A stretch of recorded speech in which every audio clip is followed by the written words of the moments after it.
J'ai un chandail chez nous. Toute ma vie, j'ai eu un chandail avec un nom en arrière. C'est celui de Daniel Alfredson. C'est le chandail que notre ami Jacob a designé. Ouais, le Heritage O. Et je l'ai vendu. Salut à tous, bienvenue dans votre brigade en mode été, en mode off-season. Saison morte, mais je pense qu'on n'appelle plus trop ça la saison morte pour les sénateurs. En tout cas, je pense que la saison est toute sauf morte. Elle est assez vivante, assez active. Mon nom est Pascal Villeneuve et je suis en compagnie aujourd'hui de JP Fortin et de Stu Sabourin. Les boys, comment se passe votre été rapidement? Là, les sénateurs vous gardent toutes sortes actifs sur vos émotions? Malheureusement, mais très content de vous revoir. Ça nous force à se voir, c'est ça? Ben oui, mais c'est pas l'été le plus possible. Je me demande, peut-on avoir 24 heures? Juste ça. Une journée. Juste avant de commencer un peu de poutine interne, on va vous rappeler que vous pouvez nous suivre sur X, Instagram, TikTok, YouTube, à la Brigade Pod. Tous les liens vont être disponibles dans la description de l'épisode. Puis on vous invite à consulter labrigadepodcast.ca pour avoir accès à tous nos épisodes depuis le début et toutes les informations de contact. Pour nous laisser savoir, on a parlé avec quand même beaucoup de vous autres là, sur les médias sociaux avec toutes les nouvelles qui se sont passées depuis la dernière fois qu'on a enregistré. Beaucoup d'opinions différentes. Il y a des contents, il y a des moins contents. Il y a du monde qui essaie de coper. Il y a du monde qui essaie de voir le positif dans tout ça. J'étais un de ceux-là pendant longtemps, mais je vous dis que j'en ai pris pour mon rhume dans les dernières semaines. Donc, ce qu'on va faire, c'est qu'on s'est dit, on avait prévu faire un épisode très chill, parler de qu'est-ce qui s'est passé depuis l'échange de Brady, où est-ce qu'on a enregistré, JP Fortin, moi et Phil, où est-ce qu'on était très à chaud. Ça venait de se passer. On n'avait pas encore l'échange de Eklund dans le portrait. Puis on ne savait même pas encore la raison du pourquoi que Brady avait demandé un échange, puis ça n'avait pas vraiment sorti. Ou si c'était lui qui avait vraiment demandé un échange. Donc, on s'était parlé juste entre nous autres. On n'a pas eu l'opinion de Stu encore. On n'a pas su encore comment lui a vécu ça. Premièrement, l'annonce de l'échange. Et deuxièmement, en sachant que Brady lui-même a vraiment dit goodbye. Puis là, maintenant qu'on sait que non seulement lui voulait partir, mais ça faisait longtemps qu'il disait aux joueurs qu'il n'allait pas re-signer, donc qu'il était déjà, lui, ailleurs. Comment tu as pris ça, mon Stu? Parce que tu étais un de ceux, je pense, qui disait qu'on ne gagnera jamais un échange pour Brady. Faut le garder, puis allons-y all-in. Oui. Puis je pense qu'on n'a pas gagné cet échange-là non plus. Je pense pas que c'est facile à remplacer sur la glace. Ma première réaction quand je l'ai su, j'étais vraiment en crise, messieurs, vraiment, parce que je savais pas comment gérer quelque chose que je me disais qui arriverait, mais que j'essaie de me convaincre que ça pouvait pas arriver. C'est ça. T'sais, c'était vraiment, vraiment ça. Mais j'étais dans tous mes états. J'étais vraiment, vraiment dans tous mes états.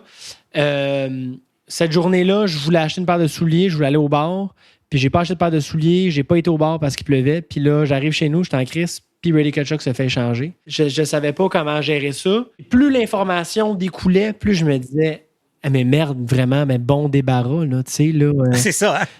Vraiment, de dire que ça fait 4 ans que tu dis à tout le monde que tu vas pas signer à Ottawa, que là, maintenant, après ça, on apprend que quand il est allé devant les caméras puis dire à tout le monde, j'ai jamais demandé d'être échangé. 2 jours après, il demande d'être échangé. Que c'était vraiment une plaie avec son podcast dans la chambre pour les joueurs. Ouais.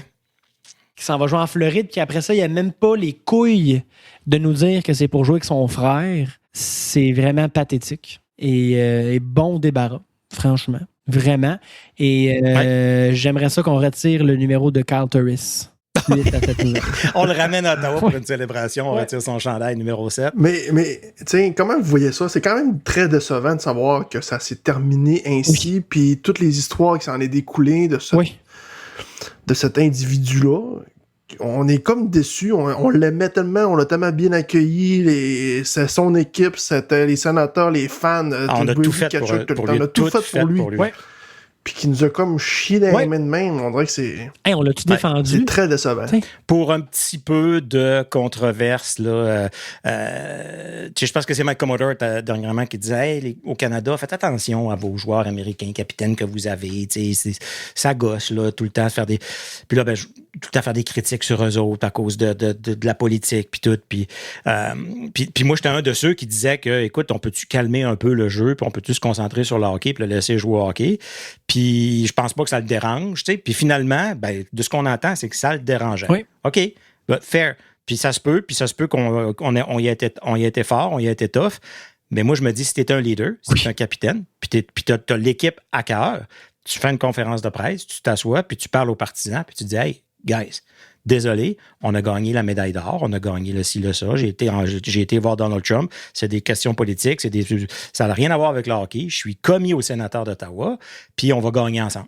Je pense que tout le monde a... Tu sais, si t'es un leader, là, ça l'est pas. je pense que tout le monde aurait passé à d'autres choses. Mais on était en droit de ce que ça nous dérange. Parce oui, que même dans le vestiaire aussi, après tout, que l'information a sorti que ça dérangeait tout le monde. Donc, il y aurait eu une meilleure façon de s'en sortir que de dire « je m'en vais ». Puis c'est là que moi, j'ai décroché. J'ai dit fuck that shit. T'es parti. Bon débarras.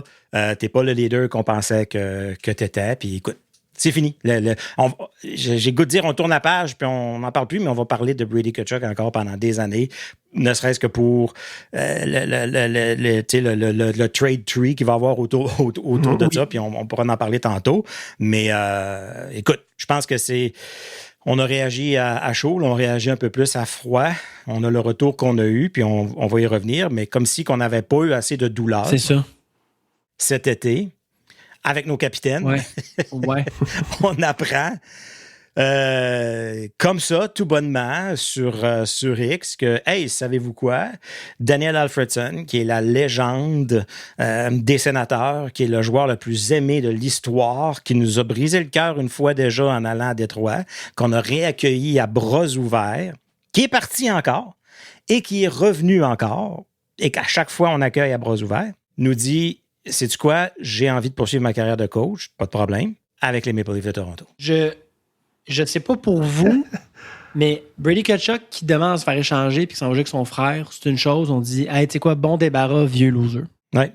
Daniel Alfredson, quand il est parti jouer à Détroit, c'était pas parce qu'il voulait plus jouer à Ottawa. On se souvient des raisons. Ouais. D'ailleurs, je réitère qu'il faut dropper la bannière. Ça, c'est un autre sujet.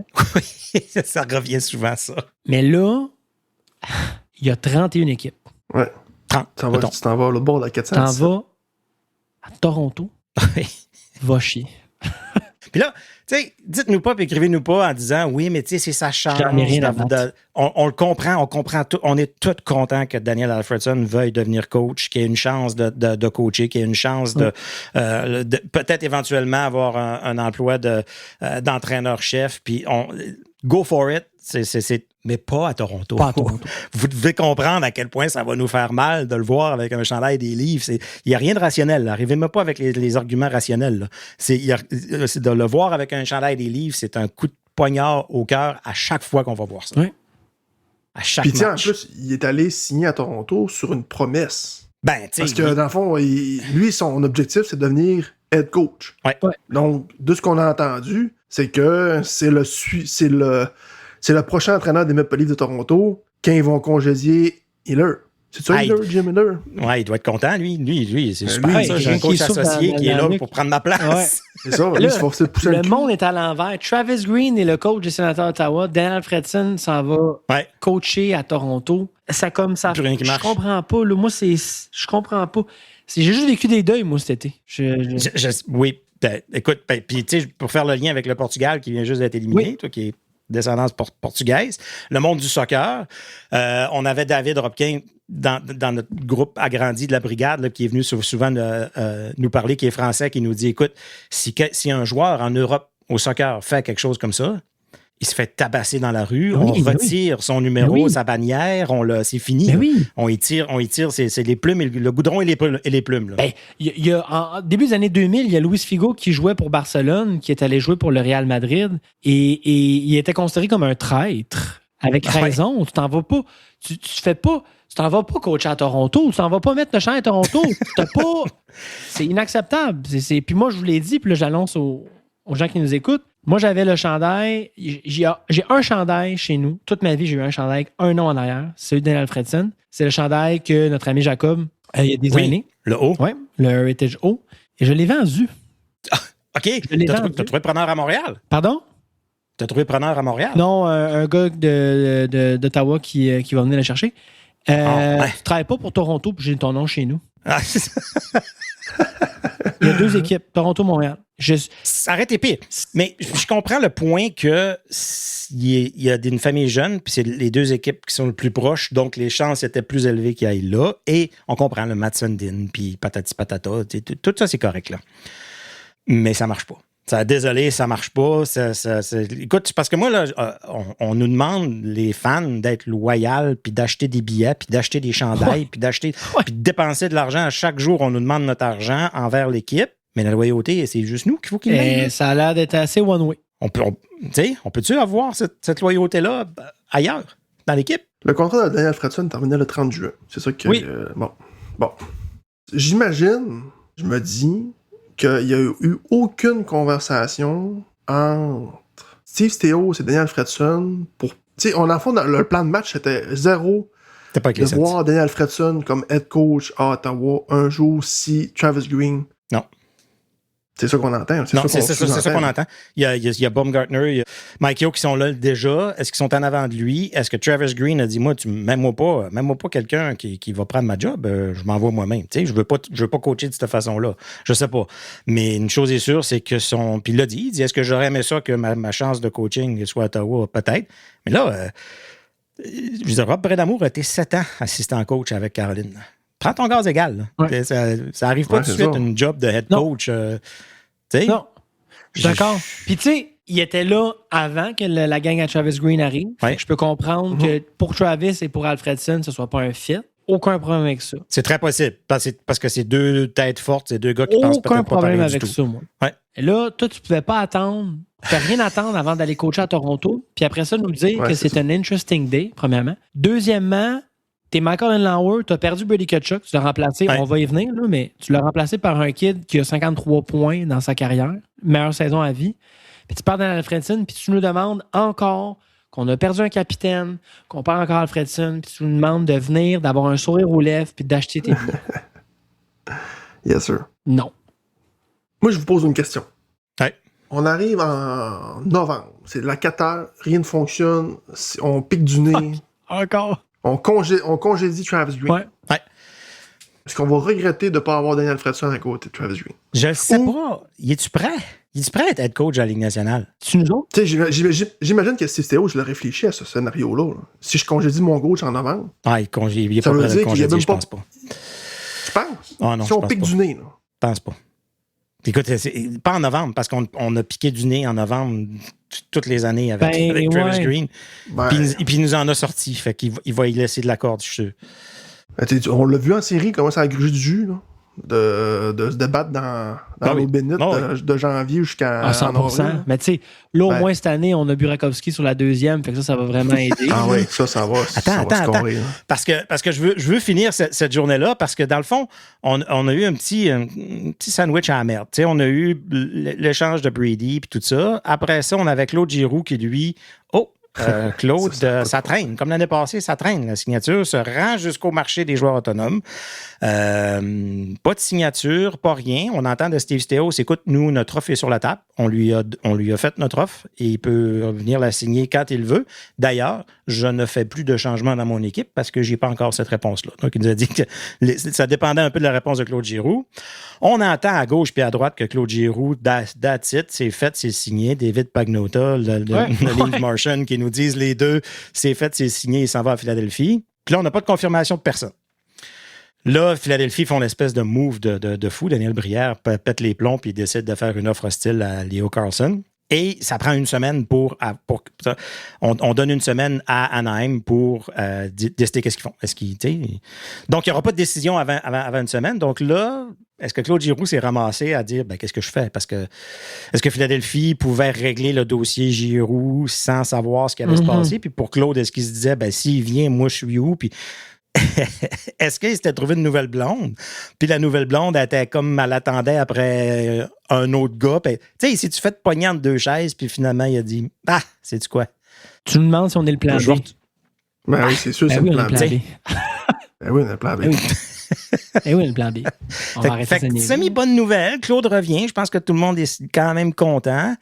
Mais la nouvelle a duré 1 heure parce qu'une heure après, on savait que Daniel Alfredson s'en allait. Je veux dire, on n'a même pas eu le temps de juste dire OK, ça vient mettre un baume, ça vient calmer. Ouais. Non. Giroud, il signe en passant à Alfredson s'en va à Toronto. Mais Giroud, il a signé. Tu sais, les boys, là, on est le 8 juillet.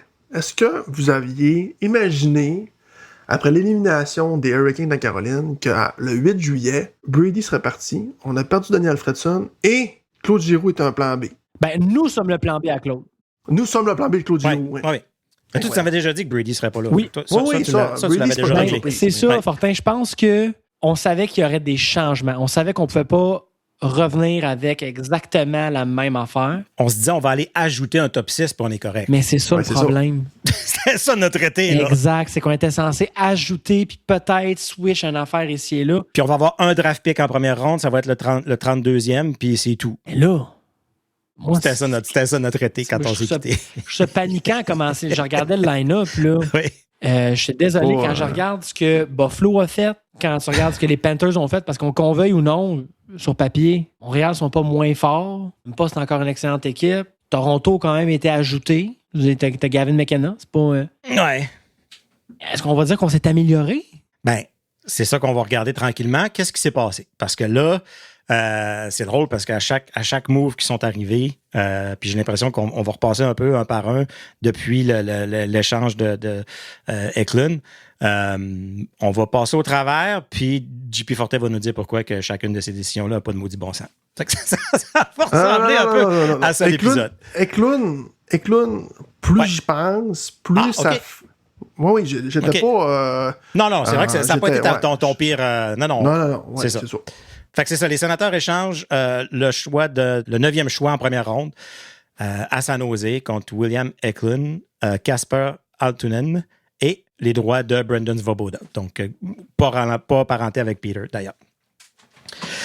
Puis ça a pris un peu tout le monde par surprise parce qu'on savait que Stéos allait faire quelque chose. On regardait tout le monde qui avait, tous les noms qui étaient sur la table pour un échange, puis un peu comme Zetterlund, un peu comme Cousins, à part Fortin qui savait que l'échange était possible.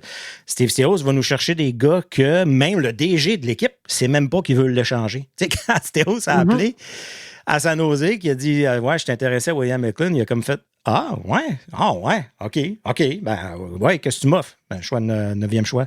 Ben, c'est bon, deal. » Puis c'est ça, les deux autres. Casper Altunen qui a l'air d'être quand même un bon prospect. Là. Ouais. Je suis allé voir un peu des highlights de lui. Il a vraiment un bon tir sur réception, sur l'avantage numérique, tout ça, un bon tir tout court.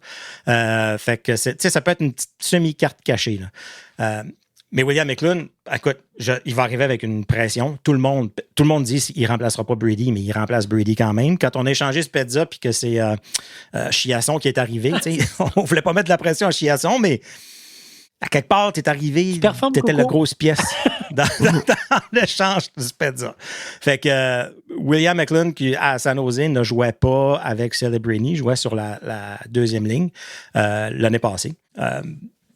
Je pense que non seulement il ne le remplace pas, c'est pas le même genre de joueur non plus, mais si on avait eu à rajouter un top 6 là, à notre équipe, je pense que ça aurait été un choix parfait. Exactement. Si on l'avait acquis d'une autre façon. Là. Oui, je pense que ça aurait été le morceau idéal avec l'équipe qu'on avait l'année passée. Par contre, je pense que Fortin aussi, il allait comme un peu embarquer sur ce sujet-là que je pense que le fit de William Eklund comme joueur de hockey va être excellent dans cette équipe-là. Je pense qu'il va très bien performer avec Stutz-là. Je pense qu'il va jouer avec lui. Toute cette espèce de... Il y avait un nuage noir au-dessus du vestiaire de cette équipe-là l'année passée, là, qui est soulevé. Je veux dire, il n'y a aucun joueur qui a souligné le départ de Brady Tkachuk, mis à part Jake Sanderson. Oui, qui avait comme pas le choix. Pour pas être kické out du group chat de Team USA. Là. Pour moi, ça parle beaucoup. Ça. Puis je pense que cette chimie de vestiaire-là, ça va paraître qu'il n'y a plus cette espèce de lourdeur-là dans l'équipe. Sur papier, ben non, c'est pas assez. Puis c'est un excellent joueur, puis c'est rien contre lui. C'est ça. Je pense que si, ça va, comme tu dis, ça va bien compléter. Tu sais, il amène la vitesse, ça va bien compléter le premier trio. Puis c'est un thème qui va revenir à chacune des décisions que Steve Staios a pris, c'est qu'il gage sur une amélioration. Tu sais, il gage sur le upside. Il parle souvent de upside. Donc, en arrivant à Ottawa, en étant avec Timmy, blablabla, va peut-être passer de 50 à 60, 65, 70 points. 70 points, on est content, là. C'est pas... je pense que c'est pas impossible. Non. De qualité de ce joueur-là. Non. J'ai écouté un podcast, je me souviens plus lequel. Je pense que c'est lui avec Snake Boisvert, puis Mathias, je me souviens plus son nom de famille. Bref, je pense que c'est l'épisode qui commentait un peu ce qui était arrivé dans les dernières semaines dans la Ligue nationale, puis ils ont discuté de la transaction de Brady Tkachuk puis de William McLeod, et le Snake Boisvert a dit que la fenêtre à William McLeod n'est pas terminée. Il voit beaucoup de potentiel en lui. Sa progression n'est pas finie. Choix top 10, là. Ouais, c'est un choix top 10, c'est ça. Ouais. Exact. Ben, donc, il n'est pas vieux, 23 ans? 23 ans, oui. Fait qu'effectivement... Il est sous contrat jusqu'en 28-29 à 5,6 sur la masse, donc. Fait qu'il est encore dans son... Il est en train d'embarquer dans peut-être ce qui va éventuellement donner son prime, là, effectivement. Le meilleur ami à Fabian Zetterberg. Oui. Donc... tout à fait. On amène des Suédois, puis on se rend des Suédois, mais... Est-ce que c'est finalement l'année où est-ce que Zetterlund va compter 40 buts? Oui. Tu vas pouvoir le dire comme un hot take encore cette année. On va voir. Bon, fait que ça ressemble un peu à ce qui est arrivé pour l'échange. Donc là, il restait le choix, le 25e au total, qu'on se disait, il y a encore une monnaie d'échange. Steve Staios va peut-être encore faire un move. Finalement, il n'y a pas eu de move. Le repêchage est arrivé. Tout le monde, on avait des noms, on avait du monde, on avait des choix, on avait quelque part entre le 20e choix et le 70e, on se disait, ça va être quelqu'un là-dedans. Et moi, j'ai tweeté le matin, j'ai dit, j'ai vraiment hâte de voir les fans des Sénateurs se poser la question. C'est qui ça? Quand les Sénateurs vont repêcher 25e, et c'est exactement ce qui est arrivé. Ils ont repêché Jonas Lackberg-Own. Là, je ne me rappellerai jamais de ce nom-là, je ne sais pas comment je vais faire. Un Suédois, encore. Mais encore, on parle de upside parce qu'il n'était pas vraiment classé à ce niveau-là parce qu'il a été blessé. Je pense qu'au début de sa saison en Suède, il y avait 9 buts en 9 matchs. C'est un marqueur prolifique de saison en saison, mais il y a presque pas joué. Il y avait 16 buts en 9 matchs. Il y avait 16 buts en 9 matchs? Ouais. Donc, c'était un marqueur prolifique, mais que tout le monde a un peu laissé de côté. On se disait peut-être que les Sénateurs auraient pu attendre, le repêcher de 32, mais finalement, on s'est dit, écoute, non, je pense qu'il y a d'autres équipes qui vont le prendre. Donc, on gâche. On met la mise. On se dit, c'est un joueur qui a beaucoup de potentiel. C'est pas un joueur un grand et gros défenseur qu'on espère que peut-être un jour va aider à Belleville puis venir aider comme dans le top 6 à quelque part, 5e, 6e défenseur, comme on en a repêché en masse dans le passé. On est allé pour... Regarde, on gâche, puis on gâche gros.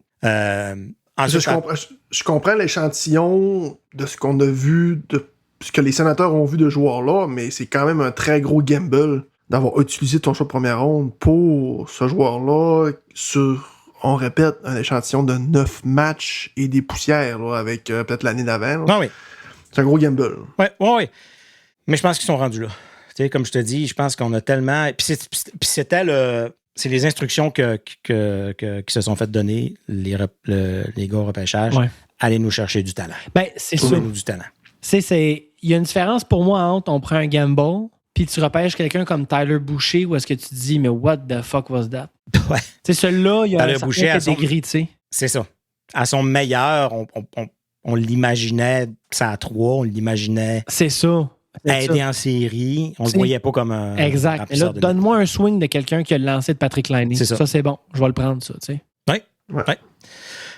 Ensuite, choix numéro 32, choix qu'on ne pouvait pas échanger, qu'on n'avait pas le choix de garder, sont allés avec celui que moi je voulais parce que je trouvais l'histoire trop bonne. J'adore.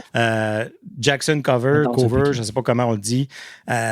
Encore une fois, gros upside parce que c'est un gars qui a commencé à jouer au hockey sur glace seulement à l'âge de 14 ans, 15 ans. 13 ans, il y a 5 ans. 13 ans, ouais. Débile. Parce qu'avant ça, il jouait au rollerblade. Donc, bien des îles Caïmans.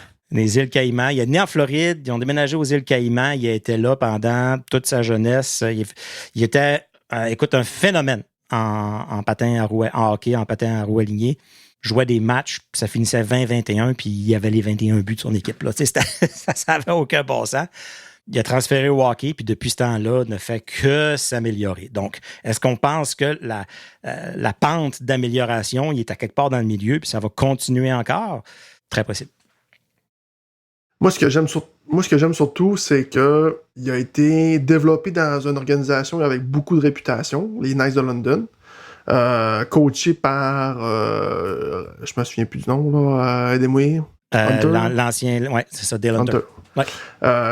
Qui a un bon pedigree au niveau de développer des joueurs. Donc, oui. Ça me rassure beaucoup. S'il arrêtait d'une équipe un peu... c'est ça, qu'il ne l'aurait pas aligné ou qu'il ne l'aurait pas encadré comme il faut. Là. Ouais. Exact. Est-ce que vous les considérez comme étant les 2 meilleurs prospects de l'organisation maintenant? Ou ça reste quand même Yakemchuk? Non, c'est Yakemchuk encore, mais Yakemchuk, il achève là, d'être un prospect. Là. Ouais. Tu sais? Est-ce que parce que sinon, il y a. C'était qui l'année passée? Logan Hensler. Son nom est Logan Hensler, ouais, c'est ça. Je ne sais pas où est-ce qu'il se situe par rapport à ces deux-là. Là. Après ça, on est allé chercher choix numéro 72, Adam Nemec, donc le frère de l'autre, un ailier gauche qui joue pour les Wolves de Sudbury. Oscar Holmertz, pas grand-chose à dire sur lui, mais on a Louis-Félix Bourque, donc un Québécois qu'on est allé chercher, très content. Futur ami de la brigade. Super le fun. Futur ami de la brigade, 100%. Et un gardien de but, parce qu'il faut toujours repêcher un gardien de but, Elliot Lennon. Après ça, écoute, là, c'est tout Harris Pengretich puis Alexander Grunin.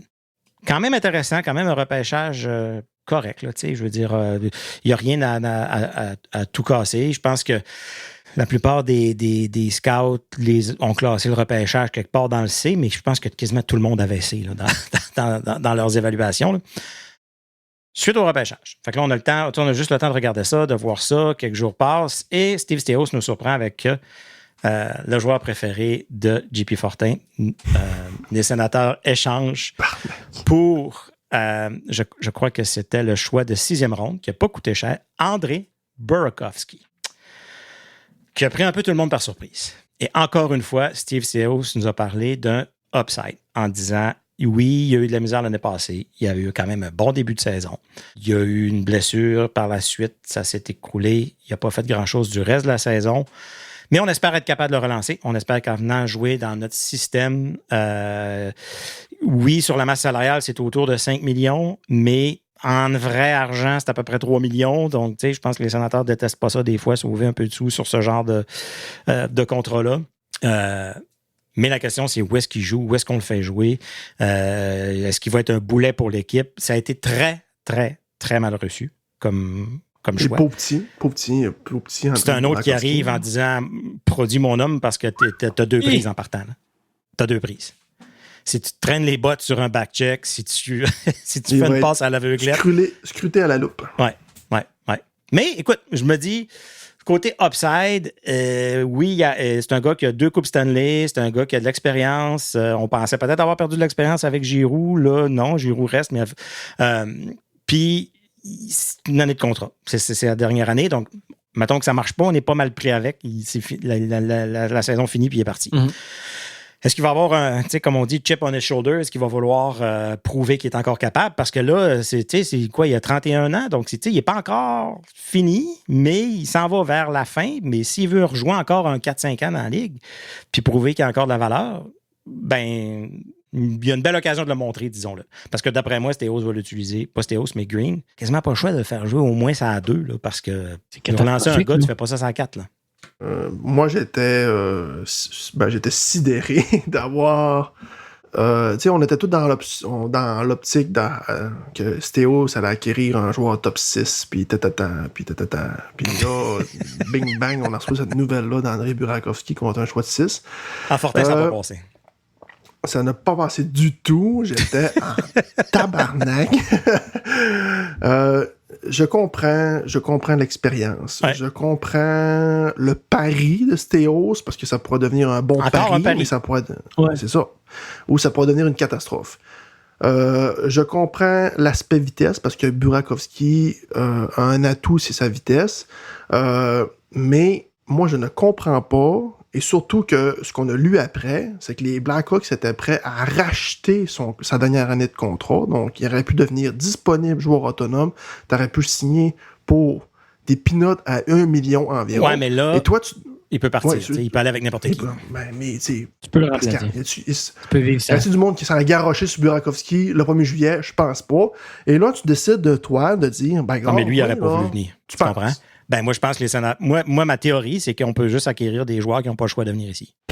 Mais si tu le laisses aller sur le joueur du marché autonome, il ne choisit pas Ottawa. Ben, comme tu dis, Burakovsky est à croiser des chemins. Hein. C'est soit que c'est fini ou il peut gagner 3-4 années à sa carrière.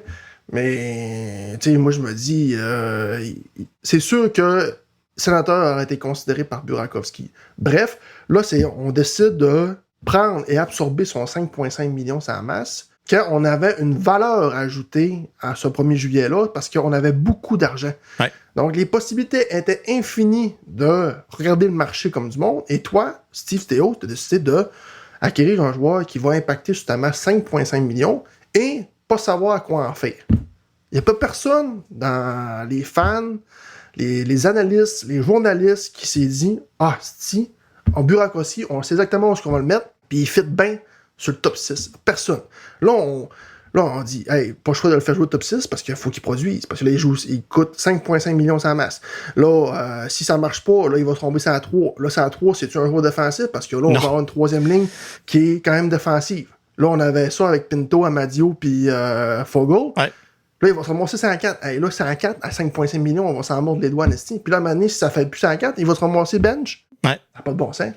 Même si c'est 1 million, moi, je trouve ça... C'est ridicule. C'est un gros pari pour un joueur qui, tu sais pas du tout comment ça va aller. Et ça ne répond pas aux besoins présentement qu'un joueur top 6.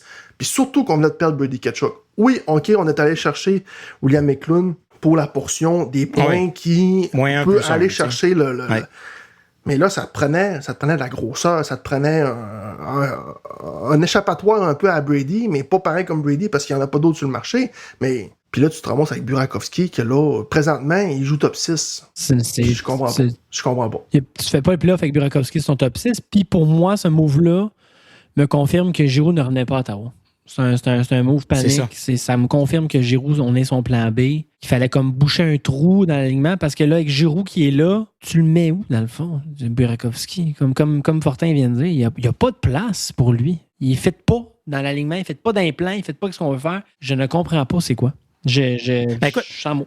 C'est un joueur qui est quand même rapide. C'est quand même un passeur, un fabricant de jeu. C'est un, tu sais, je veux dire, oui, il est peut-être un peu plus vieux, mais écoute, moi, c'est un gars que j'ai entendu le nom, je le connaissais pas. Je vais être honnête, là. J'y vais de ce que j'ai entendu. C'est un gars de skill quand même, qui a démontré ses skills dans le passé, puis qui a produit dans la Ligue nationale, là. Il y a eu une mauvaise saison l'année passée. Est-ce qu'on le juge sur cette mauvaise saison-là ou on le juge sur ce qu'il a fait dans le passé? Parce que le joueur en tant que tel me ne dérange pas. Ah, mais c'est que, le prix, là. Oui, ben non, OK, laisse-moi finir, je vais expliquer mon point. C'est juste que je veux dire que on s'attendait à avoir un joueur top 6. Et là, présentement, j'enlève rien à Burakovsky. Il gagnerait 1 million, 2 millions, j'en parlerai même pas à soir. Là, il impacte un 5,5 sur ta masse. Donc, mais qu'est-ce que tu fais avec cet argent-là? Il y a plein de possibilités. Ah oui, tu l'as même quoi? pas ton top 6, mais dépense-là, mais va chercher un top 6, va chercher quelque chose. Là, non, mais tu vas le chercher où? Les joueurs autonomes? T'as-tu vu à quel prix qu'ils se font signer, puis la qualité des joueurs autonomes qu'il y a? Honnêtement, là, j'aurais voulu venir à Ottawa. 5 millions à Anthony Manta qu'avoir Burakovsky. Veux-tu venir à Ottawa? C'est ça. Moi, ma théorie, c'est ça, c'est que Steve Stéos, il a bien beau aller voir des joueurs, soit qu'ils vont lui dire je veux pas venir, ou si tu veux m'avoir, il va falloir que tu me signes plus que toutes les autres offres que j'ai déjà eues, parce qu'Ottawa, ça m'intéresse. D'accord. Bon, ben si personne ne veut venir à Ottawa, ben aussi bien fermer le marché, puis on démarre la jeu. J'attends juste une preuve du contraire. Pour l'instant, il y a Giroud qui a signé avec nous autres parce que, bon, on sait, on théorise que c'est son plan B, mais oui, il est venu signer à Ottawa. Pourquoi? Gars d'Ottawa, il voulait s'installer ici. Donc, il y avait une raison. Des gars comme Nick Cousins, comme Michael Amadio, qui signent avec des joueurs de profondeur. Mais des joueurs top 6 qui ont signé avec Ottawa. Mais ce n'est pas un joueur top 6. Il ne l'a alors jamais que été. c'était là. Non, mais on se demande où est-ce qu'on utilise l'argent. Il faut que ça vienne d'un échange, là. si on veut amener quelqu'un de top 6. Faut que ça, moi, mon point, c'est qu'il faut que ça vienne d'un échange. Fait que l'argent nous fera pas mal parce qu'on n'a même pas personne d'autre à qui la donner. Tu comprends? C'est ça mon point. Pour l'instant, effectivement. Steve Stéos s'est dit, gars, moi, 5 millions, c'est pour un an. Ça ne va rien changer sur ma masse salariale cette année. Ça ne me mettra pas dans le trouble. Bon. Parce que j'ai personne d'autre à qui la donner. Tu sais, je regarde Boston, faut aller acquérir JJ Peterka pour 2 choix de première ronde. Tu dis, ouais. C'est OK. Oui, 2 choix de première ronde pour Peterka, tu dis, OK, c'est peut-être cher, mais c'est en plein dans le moule d'un joueur top 6 que tu cherchais. Oui. Autre option. Peut-être pas dans le moule à Green, par exemple. Peut-être. Nashville ça, c'était bon. Va acquérir Maverick Book pour un choix de 2 puis un choix de 3. C'est droit. Après ça, Gong va chercher un contrat de 5 millions, je pense, 5,5. Parce qu'ils ont su qu'ils voulaient signer par après. Bourque signe ça à Ottawa par après. Moi, j'ai pas la preuve que des gars dans leur prime sont prêts à signer à Ottawa. Quand je me le ferai prouver, là, je mangerai mes bas. Mais pour l'instant... on a un petit problème. Si personne veut signer à Ottawa, on ne gagnera jamais rien. On n'aurait jamais rien gagné. Il va falloir qu'il aille chercher des gars comme Eklund qui n'ont pas le choix. Moi, c'est la réalisation que j'ai eue cet été. Il faut qu'il aille chercher des gars qui n'ont pas le choix, qui sont prisonniers, qui ne savent même pas qu'ils sont sur la liste des échanges. Puis oui, OK, ils sont corrects, leur contrat est fait, ils sont signés, ils arrivent à Ottawa, ils sont capables de dire OK, je vais jouer avec un tel. D'ailleurs, il était très content, William Eklund était très content de jouer pour Daniel Alfredson. Il était super excité. Oui. Je pense que peut-être qu'il va demander un échange à Toronto, on ne sait pas. D'ailleurs, Toronto, j'imagine que vont aller chercher Erik Karlsson. Why not? Pourquoi pas, là, d'ici la fin de l'été, nous achever comme il faut, puis voir Erik Karlsson avec un chandail des Maple Leafs. Mais mon point, c'est ça. Tous les moves que Steve Stéos a fait, il est allé chercher du monde qui n'ont pas le choix de venir pour le restant de leur contrat. mais quand je vais voir un joueur autonome signé à Ottawa, top 6, là, ce sera parce que quelque chose a changé. Puis parce que les sénateurs sont maintenant à une place. Puis je dis pas ça parce que ça me fait plaisir, c'est juste ce que j'observe. Mais si on y va sur la base que Burakovsky, c'est pas un joueur top 6. Ça l'est pas. Sa meilleure saison, c'est 61 points. Mais Steve Stéos pense que oui. Là. Il l'a jamais été. Sa meilleure saison, c'est 61 points. Puis après ça, c'est entre 25 et 48 points. Là. 25 et 48.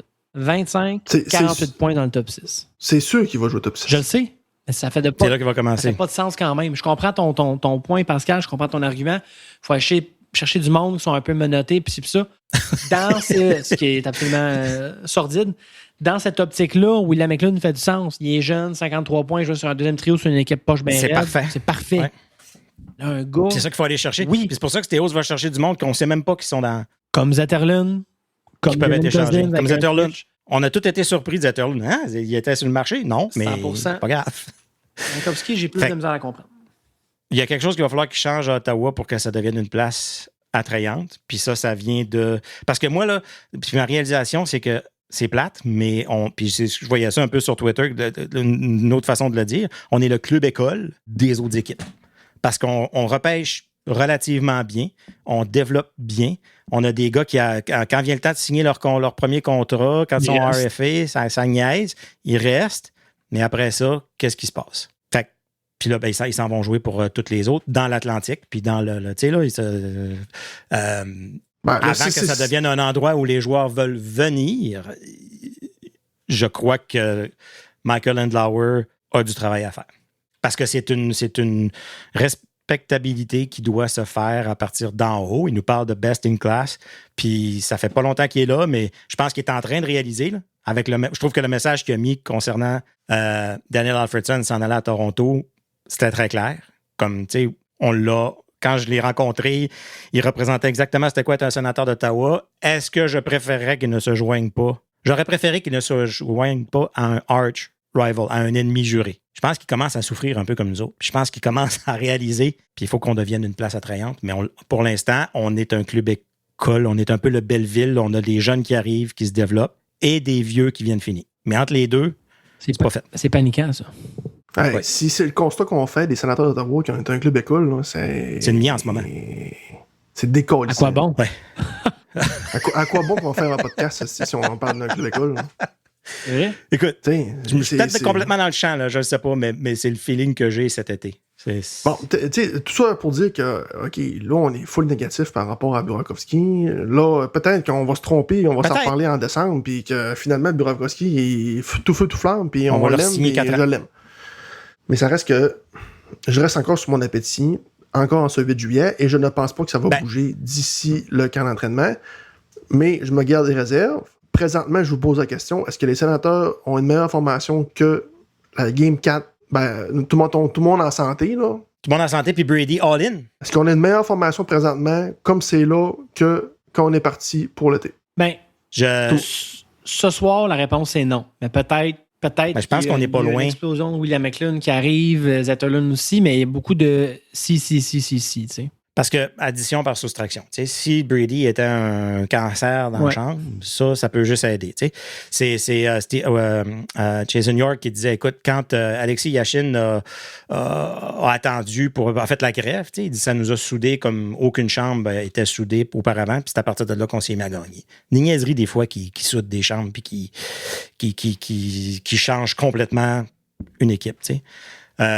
Donc, que Brady soit pas là, que Eklund soit là, puis que ça crée une ambiance complètement différente. Parce que, là, c'est plate ce que j'ai dit, là, mais ce que j'essaie de rappeler aux gens, c'est Timmy est encore là, Batterson est encore là, Sanderson est encore là. On a encore des bons joueurs, des beaux joueurs, des joueurs le fun à suivre, à regarder.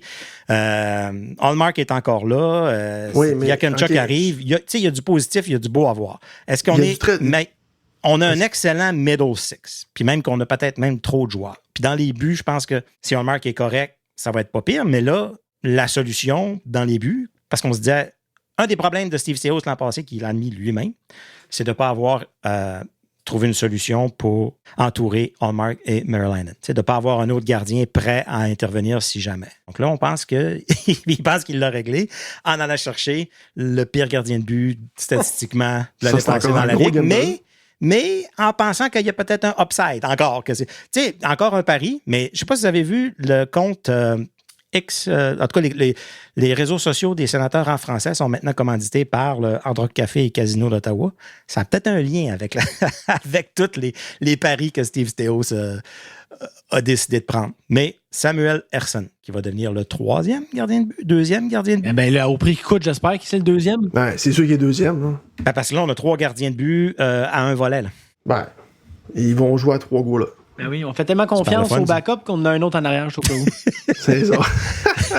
Mais je comprends. Là, oui, c'est vrai, ça prend 3 bons gardiens, mais il faut que tu sois capable de jouer avec d'un mineur. Puis je veux dire. Savez-vous ce qui va arriver? Là? Savez-vous ce qui va arriver? Là, on a donné un contrat d'un volet à Levi Meralainen. Il va être 3e. Il va pratiquer. Là, Ersson ne fera peut-être pas le travail. Là, il va embarquer. Là, Ersson, il faut pouvoir donner confiance parce qu'on l'a signé 2,2 millions. T'es en train de décrire Montréal l'année passée. C'est ça. Là, on va remettre Ersson dans le net. Là, on va dénigrer un peu Levi Meralainen. Il va gauler tout croche. On va perdre confiance. On va se poser des questions. C'est exactement ça qui va arriver. Hein. C'est écrit dans le ciel. Moi, là, ce qui me choque présentement, c'est que là, ça fait 2 ans qu'on fait les séries éliminatoires. La courbe de progression commence. Ouais. C'était le temps de commencer à piler pour pousser, surtout dans une division atlantique où que toutes les autres équipes s'améliorent, puis tout le monde achète, essaie de s'améliorer. Là, toi, tu fais comme du surplace, puis là, on est comme content de tout ça. Là. On essaie des paris là, avec Ersson, avec Burakovsky, on va espérer dans un monde idéal qu'on va progresser avec ça, puis que tout le monde soit heureux. On s'entend que c'était pas ça le plan. Là. Je pense que Steve Staios, son plan, c'était d'aller chercher un top 6, puis comme on disait tantôt, sa progression était faite. Là, il s'est fait mettre un bâton dans les roues de bicycle par Brady. Puis il s'est fait dire, tes plans, là, jette ça à la poubelle, recommence. Puis t'as 2 semaines pour te refaire. Tu sais? Je pense pas que c'était pas ça le plan. Là. C'était pas ça que Steve Staios voulait faire cet été, là. Garanti. Je pense pas qu'on a fini non plus. Je pense pas que Steve Staios est satisfait avec cette équipe-là. Vous pensez? Je pense pas. Je pense quelque chose d'autre qui s'en vient. Parce que là, il y a beaucoup de monde, là. Je veux dire, on va avoir du monde de LT Scratch qui vont coûter cher, là. Faut t'échanger un noyau, faut t'échanger quelqu'un de ton attaque. Là. Si tu veux, si tu dis, Sioux, qu'on n'a pas fini, chose que ça serait l'idéal, parce que j'ai pas encore mon attaquant top 6. Donc, faut que tu donnes quelque chose. Ça nous coûte, nous coûte un ancien choix de première ronde, ça nous coûte peut-être un Shane Pinto. Mais on en a encore.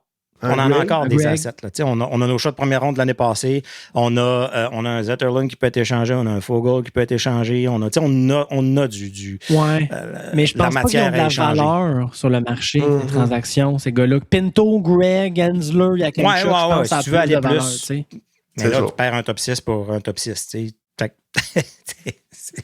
Fait que ça va peut-être être plus des pics, ça va peut-être être plus des choses comme ça. Mais OK, parlons-en. Vos lignes l'année prochaine. C'est qui ta première ligne, Fortin?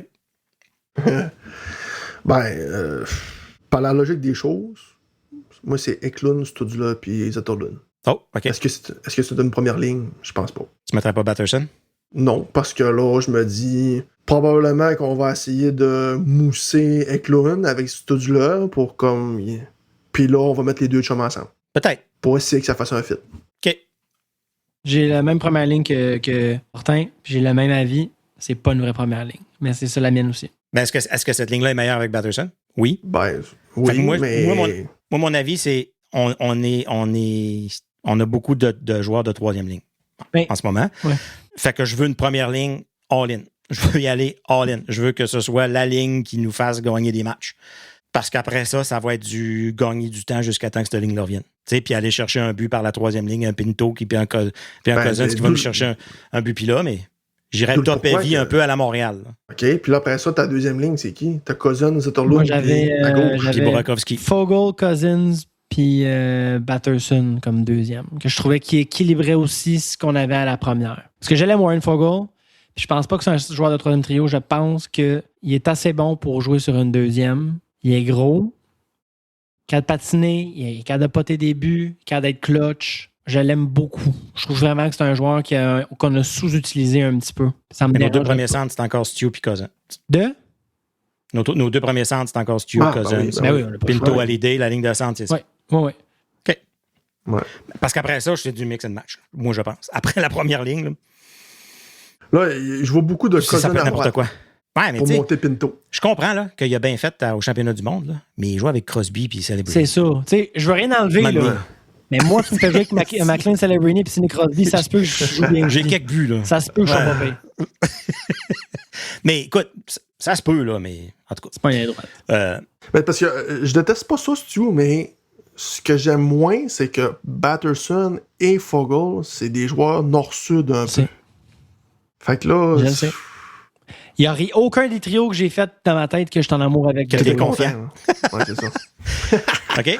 Mais là, OK, puis la 3, où est-ce que là, historiquement, ça a été quasiment une de nos meilleures lignes, avec Pinto au centre. Ouais. Est-ce que vous mettez Papa et Bébé Giroux? Ouais. Greg à gauche, Giroux à droite? Avec Pinto au centre, c'est ma troisième, ouais. Ouais.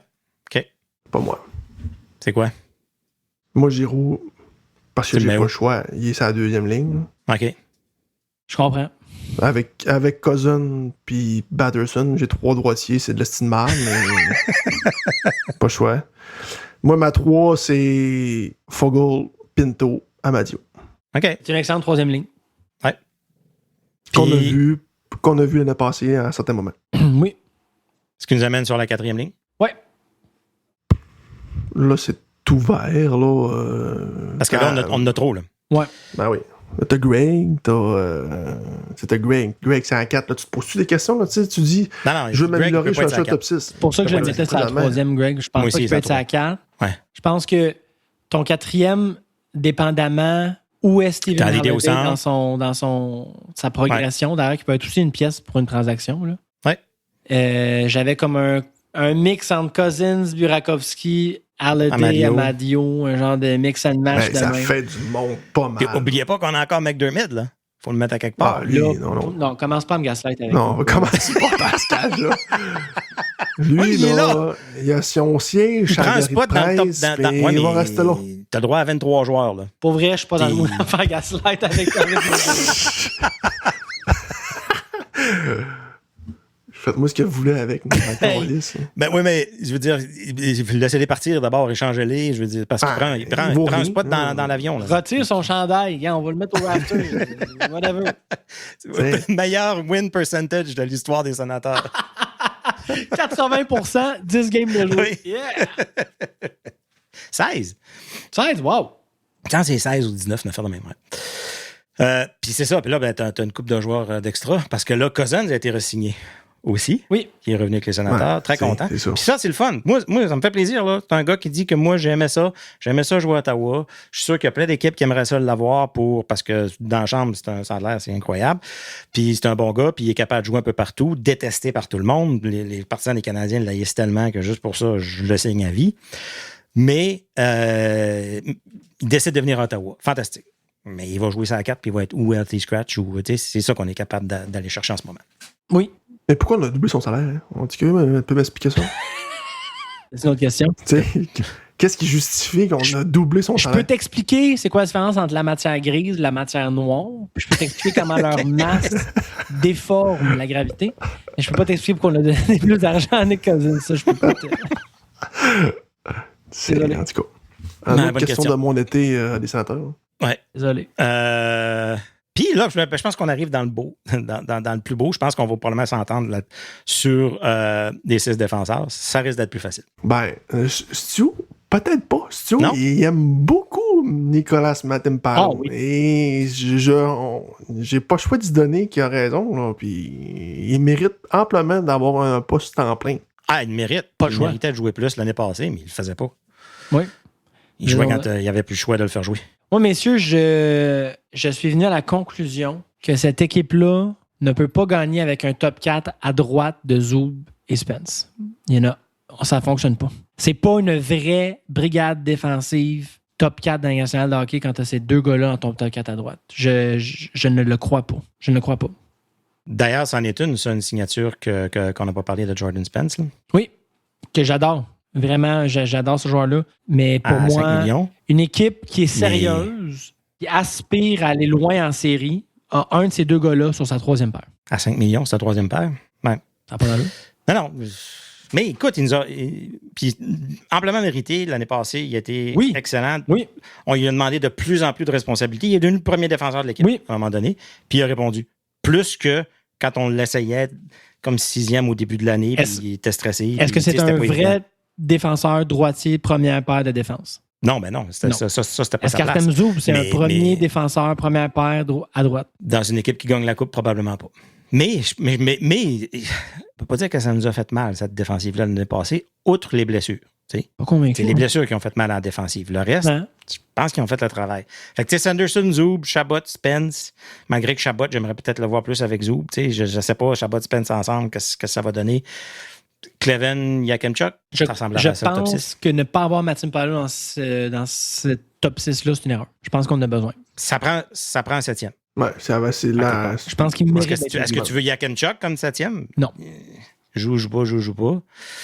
Est-ce que ça fait partie des monnaies d'échange peut-être que les Sénateurs ont avec un Matimpalo qui peut peut-être partir? Tu l'as dit, Pascal, à la dernière épisode, avant qu'on des séries, tout dépend de son camp d'entraînement à Yakemchuk. Mm-hmm. Ouais. Si on voit par son camp d'entraînement qui est le 7e défenseur, je pense qu'on va redescendre à Belleville. Mais là, ça va pas bien. Il faut l'envoyer à Belleville. C'est un fait. Tu peux pas garder ça 7e. Là. Non. C'est une mauvaise nouvelle. Oui. Oui. Puis je préfère l'échanger dans une transaction que de laisser à Belleville pendant qu'il y a encore une valeur. Parce que ça veut dire qu'on a manqué de bateau. Là. Ah oui. Dans un top 10, by the way. Avec toutes les autres qui ont été choisis, qu'on aurait pu choisir à sa place. Là. Mais c'est pour ça que je pense que il voit beaucoup plus l'avenir avec Yakemchuk que Matimpalo. Oui. Donc, 100%. Yakemchuk, ils vont y donner un post top 6. Même s'il fait un camp d'entraînement correct, ils vont le commencer à Ottawa, puis Matimpalo va être la solution la plus simple, va être 7e défenseur, malheureusement. Vous en parlez, on ne commencera pas la saison avec ce line-up-là. Il va y avoir une ou deux blessures, de toute façon. C'est vrai. Qui vont arriver. Donc, écoute, je pense que là, ils ont presque trop de joueurs en ce moment, ce qui nous laisse penser que peut-être il va arriver quelque chose, mais quoi? Stéo s'est mentionné, j'aime bien notre équipe, a parlé de progression par rapport à l'année passée de chacun des joueurs, a parlé que tout le monde qui est allé chercher espère vont progresser. Donc, lui mise sur une amélioration de tout ce qui est en place. Et parce que, tu sais, les joueurs en santé, déjà, on est meilleur que l'année passée. Hallmark qui goal bien à partir du début de l'année, on est meilleur que l'année passée. Un Piqué qui est dans la moyenne, on est meilleur que l'année passée. C'est beaucoup de choses qui doivent bien aller, qui doivent ne pas se répéter. Mais peut-être qu'à un moment donné, la poisse va partir, ça va nous lâcher. On va arrêter d'être blessés, on va arrêter d'avoir des histoires de joueurs rumeur qui aurait trompé ci, qui aurait fait ci, qui aurait fait... Je veux dire, parce que là, en ce moment, on se dit jusqu'au prochain scandale. Jamais rien peut arriver avec les sénateurs d'Ottawa. Les sénateurs d'Ottawa sont la définition de la loi de Murphy, que tout ce qui peut arriver de mal va arriver. Mais comment un petit marché entre deux géants comme ça fait autant parler de lui? Comment on réussit à sortir notre tête du bruit qu'il y a dans les deux plus gros marchés de hockey en Amérique du Nord? Tout ce qu'on veut, c'est 24 heures. Là. Même pas de nouvelles, juste pas de nouvelles, dans le fond.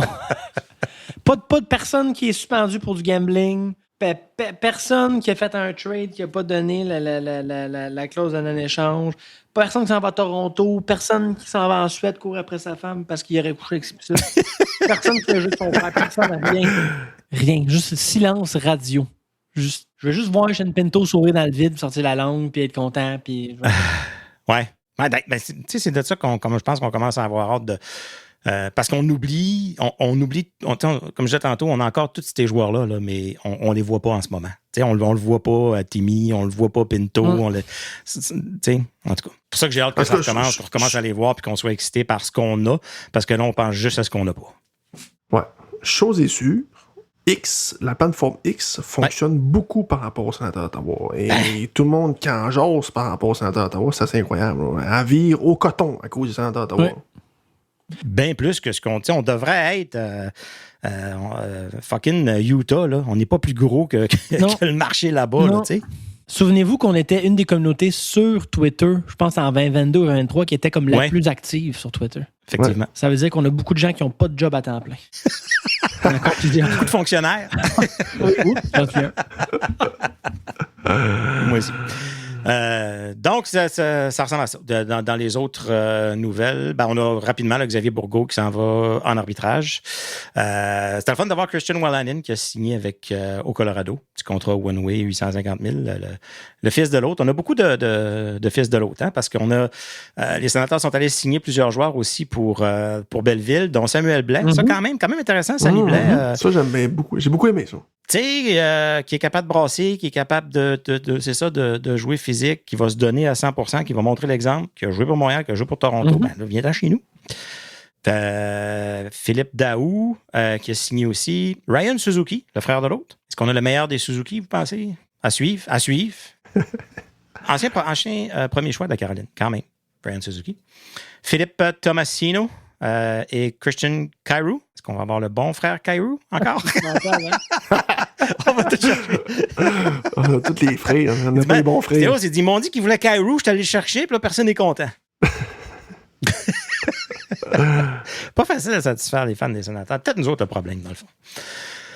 Fait que ça va ressembler à ça, parce que dans les joueurs autonomes, je veux dire, je ne sais pas s'il y en a qui vous excitent, là, mais si on veut en signer, parce que tu sais, il ne faut pas oublier qu'on peut dépasser la masse salariale en ce moment, en autant que le jour du premier match, on respecte la masse salariale. Donc, on pourrait signer quelqu'un théoriquement.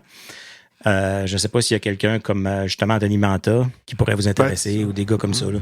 T'sais, Anthony Manta, moi, c'était dans l'optique de se grossir un peu, d'aller chercher un peu l'aspect physique que Brady... Pas que je dis qu'Anthony Manta est physique, mais je parle de... il y a 6 pieds 5, 230 livres, il prend de l'espace.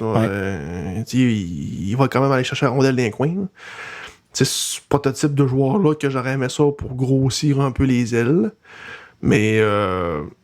c'est sûr que dans un idéal, Jason Robinson, ce serait merveilleux, mais il va coûter très, très, très cher. Surtout qu'avec ce que l'offre à Léo Carlson, lui et Jason Robinson, il va virer Tipit. Ça vient de briser le marché, là. Léo Carlson, Daniel Brière vient de shaker pas mal les DG de l'année nationale. Michael Bunting, qui gagnerait probablement autour de 5 à quasiment presque 6 millions. John Klingberg.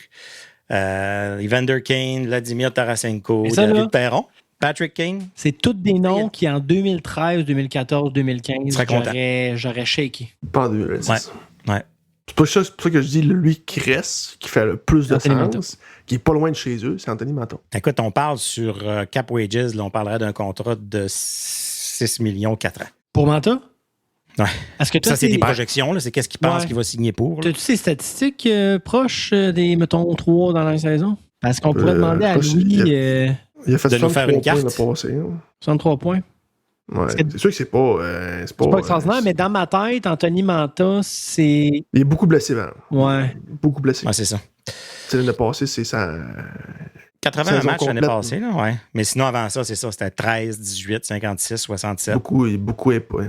C'est une saison hors norme ce qu'il y a eu l'année passée, disons-le. Fait que c'est 63 points en 82 buts, matchs. 33 buts. 81, ouais. Puis il a quel âge? Puis il a 31 ans. Tu sais, je me dis... Je pense que ça serait mieux d'aller chercher... à la place de Burakovsky. C'est mieux d'aller chercher quelqu'un comme Burakovsky qui a eu 4 points dans ses 40 derniers matchs. Même salaire. 25 millions. Je pense que c'est vraiment... OK, on est en train de déblatérer. On a passé l'heure. Je pense que ça fait le tour de ce qui s'est passé cet été. S'il se passe quelque chose d'autre, si on a un épisode à faire d'urgence, on va le faire. On va être avec vous encore parce que sinon, on est encore en mois d'été. On va se préparer. On va continuer à se reposer un peu. JP Fortin, lui, est off pas mal tout l'été. Stu, toi, à part des marathons, est-ce que tu prends des vacances cet été? Puis j'imagine que tu ne resteras pas à Montréal. Non. Je pars juste en novembre.